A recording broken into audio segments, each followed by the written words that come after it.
I'm recording a follow-up video to my now historic almost 52-hour fast that I did at the beginning of Lent 2020, just last week. Coming to think of it, I think it is the second longest fast I have ever done in my life. And I'm still enjoying a lot of physical and mental health benefits from doing it. Mostly mental, though, I got to admit. The physical effects, yeah, they were great, but not out of the world like the mental health effects. The biggest mental health effect that I achieved was that I learned how to do a lot of things without needing to munch on something. In the past, I would reach for something almost automatically without even giving much thought. I eat a lot of baking chocolate like this, or I would get a bag of blue corn chips, and before I knew it, I couldn't remember eating any of it, but I had an empty bag on my hands. Sometimes I almost felt guilty for the environment, all the empty bags that I generate on a given day. But over the last couple of days, I've had a lot fewer of those phantom reaching for something when I'm typing on the computer, writing an email, talking to a friend, driving. And when I would reach for chocolate, I would remind myself, do I really need it? And oftentimes the answer was no, and I just went back to my activity. What's really funny is that sometimes I would be not hungry, right? Not thirsty. I wouldn't be, my mouth wasn't really craving anything. I was perfectly balanced, right? Obviously I don't measure it, but I would imagine my blood sugar is probably perfectly balanced at that time. But I'll just mentally want to eat something, almost like a little voice in my head. Not out loud, right? Not schizophrenic kind of voice, but a little voice in my head that says maybe it's time to eat something, and then I'll feel like my hand is going to reach out to something, and in the past, I wouldn't have given much thought, right? I would just eat it. That's part of a first world problem, right? It's so affordable and reachable and everything like that. But lately, instead of feeling uncomfortable about that feeling, I'll treat that feeling like it's a friend, shake hands with them. Hey, hello, friend, the mental craving friend. And I'll say hello to him. He might say hello back, and I move on, and I go back to my work or back to sleep or whatever I was doing, right? I think I've really learned that skill over the 52 hours that I went on the fast, which is very good. I think it's whether it's a good feeling or a bad feeling really is in the mind of the feeler, right? Okay, I used to have a similar problem with sleeping. I suffered from insomnia for many years until I discovered the secret.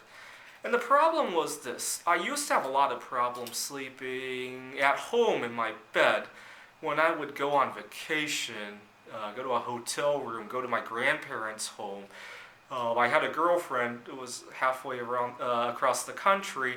I would go visit her and go to her apartment. I slept just fine. Her apartment sometimes wasn't the neatest in the world. I would go visit a friend of mine. He was living with roommates. His roommate actually made a lot of noise, practicing guitar. I slept just fine. The place was quite chaotic, if you will, compared to the kind of lifestyle that I like to live. He had a dog, and it was fine with me. And then I broke up with that girlfriend, and I dated a girl halfway around the world. I went to her apartment, and I slept just fine, right? It was a completely different style of house that I'm familiar with, and I slept just fine. I would go to my grandparents' home in Taiwan. They live in a high-rise apartment. I slept just fine. But in my own apartment, I couldn't sleep. The other thing I noticed was that every time I moved from one apartment to another here in the Seattle area, even if it was to downsize an apartment or to move in a less one that I liked less, I could sleep a lot better. And I almost didn't know why until I discovered, quite by mistake actually. I had gone back on vacation, this time to Warsaw, Poland, and I stayed in a hostel room, and first couple of nights I slept perfectly. And then a girl that I liked checked into the hostel, and I wasn't sure what I was going to say to her. I was nervous.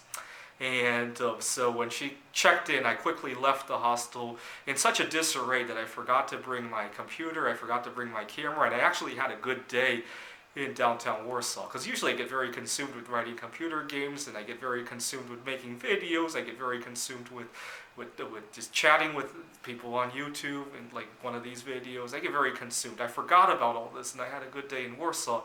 And I go back to the hostel room and I open the door. Oh yeah, the girl I'm nervous about. And we struck up a conversation. It was good. And unfortunately, she doesn't speak very good English. But because of that, it actually took some of the nerve away from me because I had to rephrase what I was saying so that she could understand it. And it put a buffer between what I'm thinking and what I'm saying. I have a tendency to speak my mind too freely sometimes. So having a barrier like that really helped. She stayed for 2 nights, and then on the last day when she was leaving, we actually kissed, and that was good. The problem was that the rest of my time in Warsaw, I couldn't sleep. I would toss and turn in the bed thinking about her. We had added each other on Facebook. And then I realized, oh, I know why I can't sleep at home now. I accumulate too many things in my bedroom. Talking to girls, making YouTube videos, writing games, eating, watching TV. I accumulate too much non-sleep related material in my room. It kind of pollutes the whole environment of sleep. And so eating and sleeping are two things we should try to keep separate from the rest of our lives.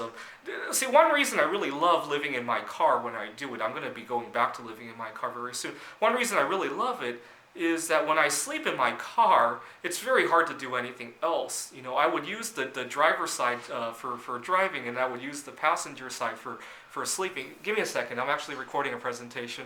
Sorry about the interruption. So I would use the driver's seat for driving, obviously, and I would use the passenger seat for sleeping, and I never had a problem with sleeping there. Unfortunately, every time I move somewhere, I swear up and down I'm never going to do anything, and then I make an exception, and then I make more exceptions, and before I know it, I've turned that into just about a battlefield of some sort. This is why I try not to make exceptions to diet plans. You know, I haven't drank soda for over 16 years now. I know if I make one exception, like for example, I need to stay up late today to study, or I need to do something, I'm nervous, or something. If I make one exception, the floodgates will open up, and unfortunately that's a big problem for my eating and my sleeping that I described in this video. Thanks for watching.